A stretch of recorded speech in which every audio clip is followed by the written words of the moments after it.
Po, gigisa na natin ang ating bituka ng bangus. Yan, gagamit lang tayo ng sibuyas, saka bawang, saka konting mantika.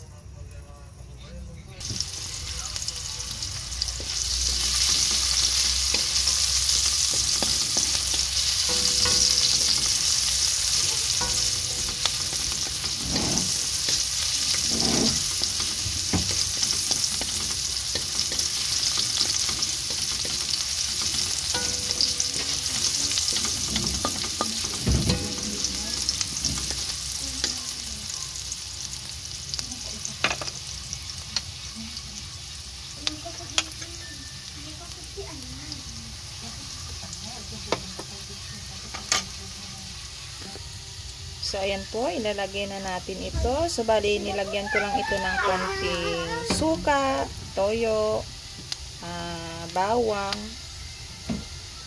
paminta, at saka seasoning. So, try natin na gawing adobo. Adobong bituka ng bangus.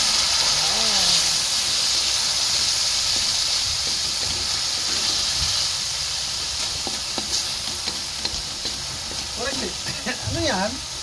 Adobo daw eh. Adobong bituka. Ayan. So, pipigan lang natin siya ng kalamansi.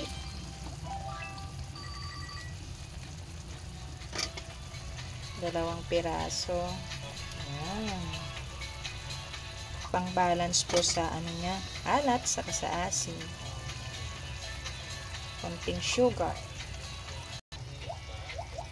Ayan, konting sugar.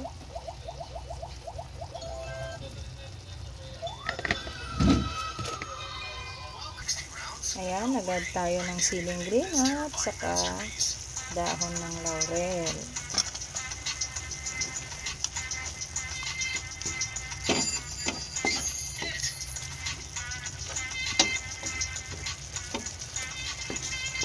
Ayan, mga 3 minutes, luto na po ito. So, ayan na po ang ating adobong bituka ng bangus. Tikman nga natin. Sarap. Ang sarap pala nito. Ayan. So, ayan po. May idea na kayo para hindi po masayang ang bituka ng bangus. Pwede nyo pong iluto, adobo, or pwede nyo ring isahog dun sa mismong bangus. Pero kung nalalansaan kayo dun sa laman na may hahalo ang bituka, so isolo nyo ganito. Masarap po siya. Salamat po. Yan, tikman na natin yan. Pero isa pang magandang luto dyan ay yung sinigang naman, yung sinabawan. Parang isisigang siya na parang isda, pero lalagyan naman ng sinigang mix. Lalagyan ng mga dahon. Ito lasang yung adobong pusit. Parang ganun siya. Masarap. Okay, ayan. So maraming salamat po sa panonood. This is Eseng. Chef Eseng. Chef Eseng. Ng Jam the Filipino Channel. Hindi Jan, it's Jam the Filipino Channel po ang inyong pong lingkod. Salamat po sa panonood.